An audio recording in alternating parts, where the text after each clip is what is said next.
प्यारी कहाँ है? कौन प्यारी? मैं किसी प्यारी को नहीं जानता। वो साइकिल वाले ने जैसे ही ऐसा कहा, एक हंसी जंगल में गूंजी। वो आदमी जमीन पर गिर गया और उसके प्राण चले गए। चाल डोंगरी का किस्सा। ये कहानी किसी किताब की नहीं, ये कहानी है उन रास्तों की जहां कदम तो इंसान के होते हैं लेकिन लौटता कोई और है। ये कहानी है चाल डोंगरी की। आज की यह कहानी आपके रोंगटे खड़े कर देगी, आपकी सुन्ने बदन पर एक सिहरन पैदा कर देगी। ये कहानी आपको सोने नहीं देगी बल्कि सोचने पर मजबूर कर देगी कि आखिर यह प्यारी है कौन, इसके पीछे का क्या रहस्य है। तो दोस्तों, अपना हेडफोन लगा लीजिए, लाइट्स ऑफ कर दीजिए, चलते हैं और एक भूतिया सफर पर। बंदिया गांव एक छोटा सा गांव है जो घने जंगलों के बीच रहता है। बंदिया गांव से मधुपुर करीब 12 किलोमीटर का रास्ता है। इसी दोनों गांव के बीच में आता है चाल डोंगरी जो घने जंगलों और घाटियों से घिरा हुआ है। मधुपुर और चाल डोंगरी के रास्ते में एक पुराना जर्जर सा ढाबा था। ढाबे पर 3 आदमी बैठे थे। चाय ठंडी हो चुकी थी लेकिन उनके चेहरों पर पसीना था। भैया, मैं साफ कह रहा हूँ, वो चाल डोंगरी की प्रेत साधारण नहीं है और वो महुआ का पेड़। अरे नाम मत ले उस मनहूस जगह का, उसका तो नाम सुनते ही बदन में ठंडी लहर दौड़ जाती है। हाँ भाई, तुमने ठीक कहा है। कल ही वहां किसी अनजान आदमी का शरीर मिला है बिना खून के। मैंने सुना है वो एक सवाल पूछती हैं कि प्यारी कहाँ है, और अगर गलत जवाब दे दिया ना तो सीधा मौत। आज तक किसी को इसका सही जवाब नहीं पता कि प्यारी कौन है और वो पूछती क्यों है।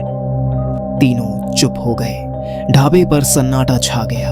उसी वक्त मधुपुर की तरफ से आती दिखी एक पुरानी मोटरसाइकिल। उस पर बैठे थे 2 नौजवान, अभिषेक और रमन। दोनों बैंक कर्मचारी थे। नए नए ट्रांसफर होकर इस इलाके में आए थे। समय करीब दोपहर के 12 बज रहे थे। अभिषेक, ये इलाका कुछ ज्यादा ही अजीब नहीं लग रहा? अरे यार, नया इलाका है इसलिए ऐसा लग रहा है। अभिषेक यार, जरा देखना, रास्ते में अगर कोई मिले तो बंदिया गांव जाने का रास्ता पूछ लेना। हाँ ठीक है रमन। डरते घबराते बातें करते कुछ दूर चलने के बाद दोनों की नजर उसी पुराने ढाबे पर पड़ी। उन्होंने बाइक रोकी और ढाबे की ओर बढ़े। चाचा, बंदिया गांव किधर से जाएगा? अभिषेक का इतना कहना था कि ढाबे पर बैठे तीनों आदमी एक दूसरे का मुंह देखने लगे। उनके चेहरे का रंग उड़ गया, मानो जीते जी किसी ने मौत को दावत दे दिया हो। तुम दोनों का मरने का बड़ा शौक है क्या? जानते भी हो कहाँ जा रहे हो? तुम दोनों इस इलाके में नए हो क्या? हाँ, हमारा अभी ट्रांसफर हुआ है। इलाके के बारे में कुछ नहीं जानते, इसलिए तो आपको पूछ रहे हैं। तो सुनो, चाल डोंगरी के रास्ते जो भी गया है वो वापस लौटा नहीं है। चाचा, क्या है उस चाल डोंगरी में? हमें जाना जरूरी है। अगर जा ही रहे हो तो दिन डूबने से पहले वापस लौट आना, वरना अगर शाम या रात हो गई ना तो तुम दोनों अगली सुबह नहीं देख पाओगे। ढाबे वालों के मुंह से यह सब बातें सुनकर दोनों के रोंगटे खड़े हो गए। वो दोनों डरने लगे, लेकिन क्या करें, सीनियर का आदेश है, पालन तो करना ही पड़ेगा। चाचा, हम मजबूर हैं, सरकारी काम है, लोन लेने वालों के घर और जमीन का सर्वे करना है, जाना तो पड़ेगा ही। तो सुनो, एक बात याद रखना, कोई रास्ते में तुम्हें रोके तो गाड़ी मत रोकना। और सुनो, कहते हैं चाल डोंगरी में जाते समय तो कुछ नहीं होता, लेकिन वापसी में एक औरत दिखाई देती है। वो सवाल करती है कि प्यारी कहाँ है। प्यारी? कौन प्यारी? इसका जवाब किसी को नहीं पता। अगर जिंदा लौटना चाहो तो बंदिया गांव में भूषण दा को ढूंढना, शायद वो कुछ जानते हो। और भगवान से दुआ करना कि प्यारी के बारे में पूछने वाली तुम्हारी नजर में ना आए। हवा तेज चलने लगी, पेड़ों के पत्ते सरसराने लगे। अभिषेक और रमन एक दूसरे को देख रहे थे। उनके सामने रास्ता था और रास्ते के आगे शायद मौत। दोनों धीरे धीरे उस रास्ते की ओर बढ़ गए। जैसे ही बाइक उस रास्ते पर चढ़ी, हवा का मिजाज बदल गया। अभिषेक, तुझे भी लग रहा है ना कि यहाँ हवा कुछ अलग है?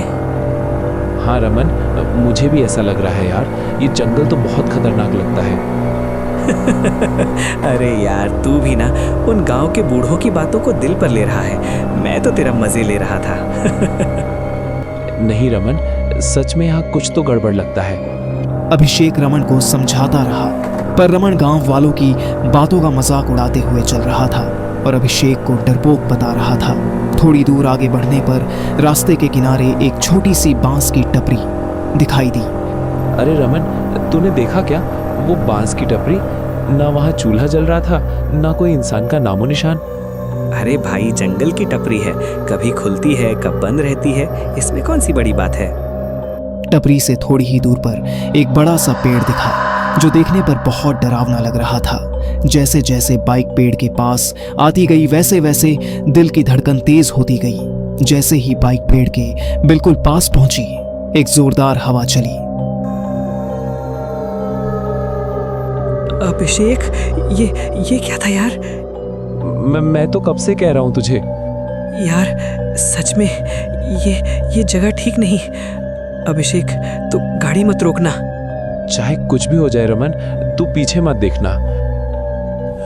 उसकी हंसी जंगल में गूंज रही थी। कुछ देर की डरावनी सफर के बाद जंगल हल्का हुआ। दूर से कच्चे घरों की छत नजर आने लगी। आखिरकार चाल डोंगरी को पार करते हुए वो दोनों बंदियां गांव पहुंच गए। पर दोस्तों, अगर आप यह सोच रहे हैं कि ऐसा तो कुछ हुआ नहीं जो होना चाहिए था, तो आप गलत सोच रहे हैं। इसके बाद जो कहानी शुरू होगी ना दोस्तों, वो आपके रोंगटे खड़े कर देगी, शरीर में ठंडी लहर दौड़ जाएगी, तो आगे दिल थामे बैठे रहिएगा। वो दोनों बंदियां गांव पहुंच गए। गांव में कच्चे घर दिखाई दिए। धीरे धीरे कुछ लोग वहां आ जाते हैं, जिन लोगों का लोन का काम था। अभिषेक और रमन ने उनका फॉर्मेलिटी पूरा किया। अभिषेक, अब क्या करें? यहाँ का काम तो पूरा हो गया। हाँ भाई, जल्दी वापस जाना है। यार, वापस जाने का हिम्मत नहीं हो रही। अरे हाँ यार, याद आया, वो भूषण दा। हाँ अभिषेक, ढाबे वालों ने कहा था। जरा सुनो भैया, ये भूषण दा का घर किधर है? एक आदमी ने इशारा किया कि भूषण दा का घर गांव के आखिरी छोर पर है। वहां एक पुराना खप्पर वाला घर है, वहीं रहते हैं भूषण दा। अभिषेक और रमन दोनों भूषण दा का घर के पास आते हैं। दोनों दरवाजा खटखटाते हैं। एक बुजुर्ग व्यक्ति घर से बाहर आता है। कौन है जो दरवाजा पीट रहा है? बाबा, हम मधुपुर से आए हैं, आपसे मिलना था। मधुपुर? मतलब तुम लोग चाल डोंगरी से आए हो? हाँ बाबा, हम मधुपुर से आए हैं। आते समय चाल डोंगरी पर कुछ अजीब घटनाएं घटी हैं। हमारा वापस जाने का हिम्मत नहीं हो रहा है। हाँ बाबा, हम आपसे विनती करते हैं, आप हमारी मदद कीजिए। रास्ते में बांस की टपरी देखी थी? हाँ, बांस की टपरी देखी थी हमने। वो टपरी मेरी थी। उस दिन के बाद मैंने वहां चाय बेचना छोड़ दिया। क्या हुआ था बाबा? मैं वो मंजर बयान नहीं कर सकता। अगर बता दिया तो तुम दोनों कभी घर नहीं पहुंच पाओगे। भूषण दा के मुंह से यह सब बातें सुनकर अभिषेक और रमन दोनों सिहर उठे। उनके रोंगटे खड़े हो गए। एक ठंडी लहर चलने लगी। अभिषेक भूषण दा से पूछता है, दादा, कौन है प्यारी, और वो चाल डोंगरी में क्या है, और वो क्यों प्यारी के बारे में पूछती है? अभी भी वक्त है। जितना जल्दी हो सके वापस निकल जाओ। बाबा, ये प्यारी कौन है? इतना सुनते ही भूषण गुस्से में आग बबूला हो गया, मानो किसी ने उसकी मौत के बारे में पूछ लिया हो। क्या प्यारी? तुम्हें ये नाम किसने बताया? जी बाबा, वो मधुपुर के ढाबे वालों ने। भूषण दा बिना कुछ बोले घर के अंदर चला गया। कुछ देर बाद एक पोटली लेकर लौटा। उसने उस पोटली को अभिषेक के हाथों देकर कहा, इस पोटली को अपने पास रखो। तुम दोनों जैसे ही चाल डोंगरी के जंगल में घुसो, इसे जंगल में फेंक देना। और कोई प्यारी के बारे में पूछना है तो उसे बताना कि प्यारी पीछे पीछे आ रही है। बाबा, ये पोटली में क्या है? जितना कहा है उतना करो। अपना दिमाग मत चलाओ, वरना तुम मारे जाओगे। तुम अपने मर्जी से चाल डोंगरी पर आए हो, लेकिन जाओगे उसके मर्जी से। इतना कहकर भूषण ने एक कागज का टुकड़ा अभिषेक की जेब में डाल दिया। पता नहीं क्या लिखा था उस कागज के टुकड़े पर। लगता है कोई पुराने जमाने का कोई रहस्य छुपा होगा इसमें। इस कागज के टुकड़े को अपने पास रखना। घर पहुंचकर इसे खोलना, तुम्हारे सारे सवालों का जवाब तुम्हें मिल जाएगा। इतना कहकर भूषणदा घर के अंदर चला गया और दरवाजा धीरे से बंद हो गया। अभिषेक और रमन दोनों अपनी बाइक पर सवार होकर मधुपुर की ओर निकल पड़े। कुछ ही किलोमीटर आगे सड़क ने अपना भयानक मोड़ ले लिया। चार्ल्स डोंगरी नाम ही काफी था डराने का। दूर से ही हवा में एक ठंडी सिहरन दौड़ने लगी। जंगल के किनारे सियारों की भयावह भौंकने की आवाजें गूंजने लगी। यार रमन, ये चाल डोंगरी है, तू ठीक से बैठ जा। हाँ अभिषेक, आगे देखकर गाड़ी चलना। चाल डोंगरी के जंगल देख दोनों कांप रहे थे। इसी कंपन में दोनों ने भूषणदा की बातें भूलकर पोटली को डिक्की में ही छोड़ दिया था। बाइक चाल डोंगरी के काले मुंह में घुस गई। तभी सड़क के ऊपर वही विशालकाय पेड़ दिखा। डर इतना गहरा था कि अभिषेक का दिल धक धक करने लगा। रमन का हाथ अभिषेक के कंधे पर कस गया। अभी ये पेड़, ये तो वही पेड़ है ना? यार रमन चुप कर, हम पार हो जाएंगे। जैसे ही बाइक पेड़ के सामने पहुंची, एक ऐसी घटना घटी जो उनके सबसे बुरे सपनों से भी काली थी। गाड़ी अचानक बंद हो गया। बाइक रुक गई, मानो कोई अदृश्य हाथ ने उसे जकड़ लिया हो। अभी गाड़ी बंद कैसे हो गया? स्टार्ट कर रहा हूं, तू चुप रह, कुछ मत बोल। तभी दोनों ने देखा, पेड़ के नीचे सफेद साड़ी में लिपटी एक औरत खड़ी थी। उसकी साड़ी हवा में लहरा रही थी। चेहरा पीला, आंखें गहरी काली गड्ढों जैसी। लंबे घने बाल हवा में उड़ रहे थे, जैसे सांपों का झुंड हो। दोनों की सांसें थम गईं। ये क्या है यार? औरत या भूत? अरे इस बाइक को भी यहाँ बंद होना था क्या? चल इसे स्टार्ट करते हैं। वह औरत अब सीधे उन्हें घूर रही थी। अचानक वह पेड़ से गायब हो गई और वह बाइक के ठीक सामने प्रकट हो गई, इतनी करीब कि वे उसकी सांस महसूस कर सकते थे।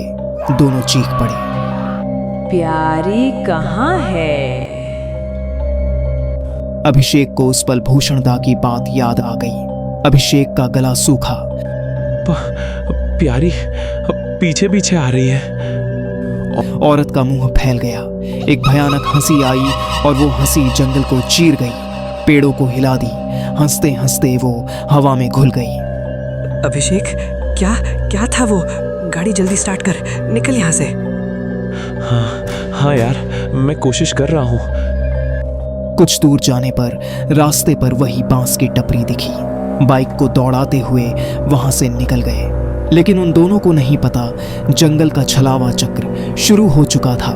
कुछ ही मिनटों में घूमते हुए वो दोनों वापस उसी पेड़ के पास आ गए और बाइक फिर झटका देकर वहीं पर बंद हो गई। रमन देख, ये क्या? हम तो वापस उसी पेड़ के पास आ गए। ये सब क्या हो रहा है यार?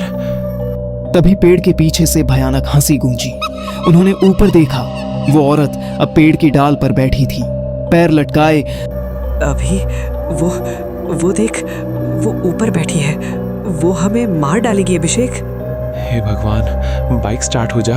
ये हम कहाँ फंस गए? किसी तरह बाइक स्टार्ट हो गया। वे फिर भागे। वह दोनों एक लूप में फंस गए थे।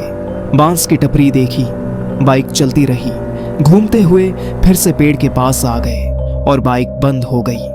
इस बार वह औरत पेड़ के नीचे पड़ी थी। यार रमन, लगता है आज हम यहाँ से जिंदा नहीं निकल पाएंगे।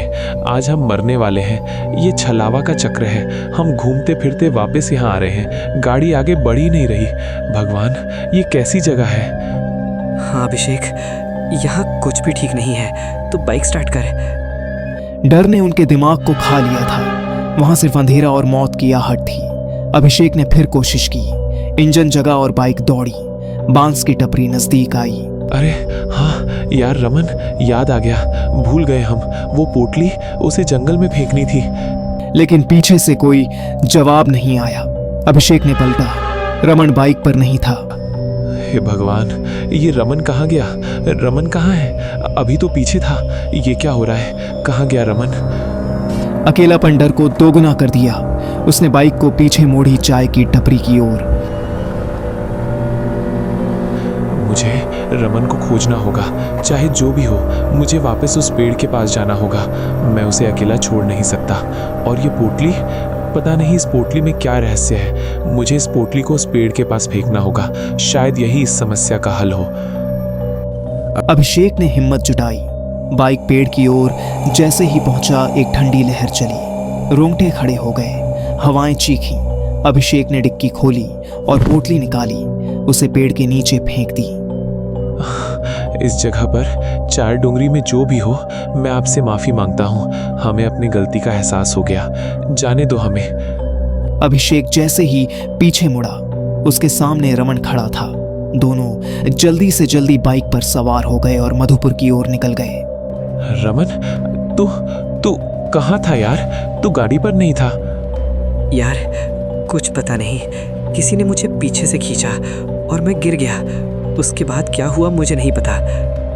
ये चार डोंगरी का छलावा है रमन, ये कोई साधारण जंगल नहीं। भूषण दा का शुक्रिया, मैंने उस पोटली को फेंकी और तू मुझे दिखा। पता नहीं क्या था उस पोटली में। तेज रफ्तार बाइक चाल डोंगरी से बाहर आई। मधुपुर का ढाबा दिखा। दोनों ने राहत की सांस ली और अपना घर मधुपुर पहुंच गए। लेकिन इस रहस्य का पर्दा उठाना अब भी बाकी था। चाल डोंगरी पर वह औरत कौन थी और वह किस प्यारी को खोज रही थी? इस सवाल का जवाब अभी बाकी था। यार अभिषेक, जान बची सो लाखों पाए। अब दोबारा उस गांव को कभी नहीं जाएंगे। हाँ यार, चार डोंगरी बहुत डरावना है। अगर भूषण दा से नहीं मिलते तो आज हम शायद जिंदा नहीं आ पाते। याद आया, उस चिट्ठी में क्या लिखा है? देख, जरूर कोई रहस्य होगा। अभिषेक अपनी जेब से उस चिट्ठी को निकाला और पढ़ने लगा। जैसे जैसे अभिषेक उस चिट्ठी को पढ़ रहा था, उसके रोंगटे खड़े हो रहे थे, शरीर में सैन दौड़ रही थी। उस चिट्ठी में लिखा था कि आज से करीब 5 साल पहले जब मैं अपनी चाय की टपरी पर बैठा था, तभी एक तेज रफ्तार बस आई और उस बड़े से पेड़ पर टकराई। बस पर सवार कुछ लोग मर गए और कुछ लोगों को अस्पताल ले जाया गया। मरने वालों में एक औरत थी। कहते हैं उसी की आत्मा इस जगह पर घूमती है और लोगों को पूछती है अपनी बेटी प्यारी के बारे में कि प्यारी कहाँ है। जब यह औरत इसी एक्सीडेंट पर मरी थी, तब उसकी बेटी को अस्पताल ले जाया गया था। बाद में पता चला कि उसकी बेटी भी मर गई। वो आत्मा अब भी अपनी बेटी यानी प्यारी को लोगों से पूछती है। अगर किसी ने बताया कि प्यारी को हम नहीं जानते, तो वह आत्मा उसे मार देती है और जो कहता है कि प्यारी पीछे पीछे आ रही है तो उसे जाने देती है। हमारे गांव के बुजुर्ग बताते हैं कि बहुत से भूतों का, आत्माओं का वहां वास है, इसलिए वह छलावा का रूप लेते हैं। उनसे बचने के लिए उन्हें मांस या मछली का टुकड़ा अगर उस जगह पर छोड़ दें तो वह छलावा उन लोगों को जाने देती है। उस दिन से मैंने अपनी चाय की टपरी छोड़ दी, क्योंकि वहां अब सिर्फ मौत की साया घूमती है। तो दोस्तों, यह था आज की हिटेड हॉरर भूतिया कहानी। ये कहानी कैसा लगा नीचे कमेंट पर जरूर बताइए। चैनल को सब्सक्राइब कीजिए, वीडियो को लाइक करें और अपना प्यार देते रहें।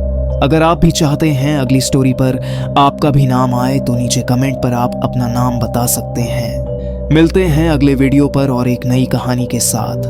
ओम।